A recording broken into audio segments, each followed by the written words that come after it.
So hi friends, welcome to box office. So box office విషయాల్లోకి వెళ్ళబోయే ముందు ఒక చిన్న రిక్వెస్ట్ ఫ్రెండ్స్. నిన్న మనకైతే అడ్రస్ వెరిఫికేషన్స్ కి యాడ్సెన్స్ నుంచి మానిటైజేషన్ కాదు, యాడ్సెన్స్ కి సంబంధించిన పిన్ అయితే రావడం అయితే జరిగింది. ఐడెంటిటీ వెరిఫికేషన్ పిన్ అయితే. సో ఆ పిన్ నిన్న రావడం జరిగింది. దానికి సంబంధించిన వీడియో అయితే చేశాను. సో ఓవరాల్ గా ఈ వీడియో కనుక మీరు చూడకపోయినట్టయితే కార్డ్స్ లో వదిలేస్తున్నాను, ఒకసారి అయితే చూడండి. చాలా అంటే చాలా బాగుండేది. మీ అందరి సపోర్ట్ వల్ల మనకి వచ్చేతలకి అంటే యాడ్సెన్స్ కి సంబంధించిన ఐడెంటిటీ వెరిఫికేషన్ పిన్ కూడా ఇంటికి అయితే రావడం జరిగింది. సో ఓవరాల్ గా మీ అందరికి వన్స్ అగైన్ చాలా థ్యాంక్స్ చెప్పుకుంటాను ఫ్రెండ్స్. సో వీడియోని కొంచెం లైక్ చేయకపోయినట్టయితే లైక్ చేయండి ఫ్రెండ్స్, కొంచెం నాకు కూడా బూస్ట్ అయితే వచ్చింది. సో ఓవరాల్ గా వీడియోలోకి అయితే వెళ్ళిపోదాం ఫ్రెండ్స్. సిద్ధు జొన్నలగొడ్డ నటించిన తన లేటెస్ట్ మూవీ వచ్చేసరికి తెలుసు కదా మూవీ. ఈ మూవీ బాక్స్ ఆఫీస్ దగ్గర క్లోజింగ్ అయితే వచ్చేసింది ఫ్రెండ్స్. ఓవరాల్ గా ఈ మూవీ గురించి మనం చూసుకున్నట్టయితే పీపుల్స్ మీడియా ఫ్యాక్టరీ బ్యానర్ పై టీజీ విశ్వప్రసాద్ నిర్మించిన మూవీ తెలుసు కదా.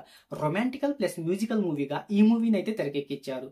KGM film Srinidhi Shetty, Raashi Khanna hero హీరోయిన్లుగా అయితే నటించారు. ప్రముఖ కాస్ట్యూమ్ డిజైనర్ నీరజా కొన తొలిసారిగా దర్శకత్వం వహించిన మూవీ వచ్చేసరికి ఈ మూవీ తెలుసు కదా. సో ఓవరాల్ గా ఈ movie budget break even point అంటే లాభ నష్టాల గురించి ఒకసారి అయితే తెలుసుకుందాం ఫ్రెండ్స్.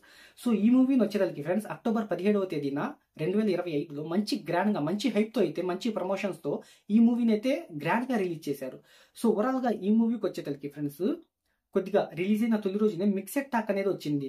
సో ఓవరాల్ గా ఈ మూవీకి సాంకేతిక నిపుణుల రెమ్యునరేషన్, ప్రమోషనల్ ఖర్చులు అన్ని కలుపుకొని 35 కోట్ల రూపాయల భారీ బడ్జెట్ అయితే ఈ మూవీని అయితే తెరకెక్కించారు. సో ఈ మూవీకి వచ్చేటలకి ఫ్రెండ్స్ 25 కోట్ల రూపాయల థియేట్రికల్ బిజినెస్ అయితే జరిగింది. ఇక నాన్ థియేట్రికల్ అంటే బిజినెస్ వచ్చేటప్పటికి చాలా మంచిగానే జరిగింది. 22 కోట్ల దాకా అయితే జరిగింది.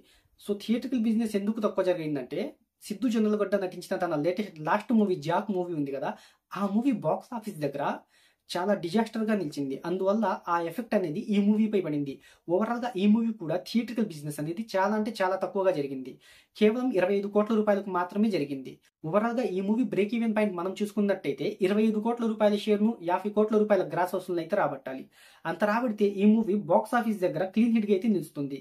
సో ఓవరాల్ గా ఈ మూవీ అంటే డే వైస్ కలెక్షన్ మనం ఒకసారి చూసుకున్నట్టయితే ఫ్రెండ్స్ తొలి రోజున వచ్చేతలకి 2.25 కోట్లు, రెండవ రోజు 3 కోట్లు, మూడవ రోజు 2.5 కోట్లు, నాలుగవ రోజు 1.25 కోట్లు, ఐదవ రోజు కోటి రూపాయలు, ఆరవ రోజు 70 లక్షలు, ఏడవ రోజు 40 లక్షలు, ఎనిమిదవ రోజు 30 లక్షలు, తొమ్మిదవ రోజు 27 లక్షలు, 10వ రోజు 23 లక్షలను వసూలు చేసింది. దాంతో ఈ మూవీ మొత్తంగా 11.5 కోట్ల రూపాయల గ్రాస్ వసూలను అయితే రాబట్టింది ఫ్రెండ్స్. ఇక అంటే ఓవరాల్ గా ఇండియాలో ఇంకొచ్చేతలకి యుఎస్ ఉంది కదా, అక్కడ మార్కెట్ లో మనం చూసుకున్నట్టయితే మొత్తంగా ఓవర్సీస్ లో సో 10 రోజుల్లో వచ్చేతలకి 2.5 కోట్ల రూపాయల గ్రాస్ వసూలను అయితే రాబట్టింది. మొత్తంగా 14 కోట్ల రూపాయల గ్రాస్ ను 7.5 కోట్ల రూపాయల షేర్ అయితే వసూలు చేసింది. సో ఇంతగా అంటే ఇంత ఈ బిజినెస్ కి 13 కోట్ల రూపాయల బిజినెస్ కి 14 కోట్ల రూపాయల గ్రాస్ ను 7.5 కోట్ల రూపాయల షేర్ ను వసూలు చేసిందంటే చాలా తక్కువగా వసూలు చేసిందని మనం అయితే చెప్పుకోవచ్చు. సో ఓవరాల్ గా సిద్ధు జొన్నలగొడ్డ కెరీర్ లో ఈ మూవీ కూడా మరో బిగ్గెస్ట్ డిజాస్టర్ మూవీగా అయితే నిలిచింది. తన లాస్ట్ మూవీ జాక్ ఉంది కదా ఫ్రెండ్స్, ఆ మూవీ అంటే లాంగ్ టర్మ్ లో చూసుకున్నట్టయితే 10 కోట్ల రూపాయల నష్టాలతో బాక్స్ ఆఫీస్ జర్నీని అయితే ముగించేసింది. 10 కోట్ల రూపాయల షేర్ ను కలెక్ట్ చేసి బాక్స్ ఆఫీస్ జర్నీని అయితే ముగించేసింది. ఓవరాల్ గా ఈ మూవీ కూడా కేవలం 7 కోట్ల రూపాయల షేర్ ను మాత్రమే వసూలు చేసి, సపోజ్ 7.5 కోట్ల అంత షేర్ ను మాత్రమే వసూలు చేసి బాక్స్ ఆఫీస్ జర్నీని ఈ మూవీ కూడా ముగించేసింది ఫ్రెండ్స్. సో ఓవరాల్ గా ఈ మూవీ ఎంత లేదనుకున్నా కూడా 18 కోట్ల రూపాయల నష్టాలను అయితే మిగిల్చింది. సో ఈ మూవీ ప్రమోషన్స్ వచ్చేసరికి ఇటు పానీపూరి బండ్లు కానీ ఫ్రెండ్స్ ఇతర సోషల్ మీడియా వాళ్ళైతే హ్యాండిల్ అయితే చేశారు. సో అంత హ్యాండిల్ చేసినా కూడా ఈ మూవీని మంచి పంపు చేసినా కూడా మూవీ అయితే బాక్స్ ఆఫీస్ దగ్గర డిజాస్టర్ అయితే నిలిచింది. సో డైరెక్షన్ పరంగా కానివ్వండి, ఇటు స్టోరీ పరంగా, ఇటు మ్యూజిక్ పరంగా ఓవరాల్ గా మనం మూవీ చూసుకున్నట్టయితే యావరేజ్ స్టాక్ అయితే వచ్చింది, బిలో యావరేజ్ స్టాకే వచ్చింది. సో ఓవరాల్ గా ఇంత డిజాస్టర్ అవుతుంది అని అయితే ఎవరైతే ఊహించలేదు, వాళ్ళ యూనిట్ కూడా అంటే టీమ్ యూనిట్ కూడా. సో ఓవరాల్ గా మూవీ అయితే బాక్స్ ఆఫీస్ దగ్గర 18 కోట్ల రూపాయల నష్టాలతో అయితే బాక్స్ ఆఫీస్ జర్నీని అయితే ముగించింది ఫ్రెండ్స్.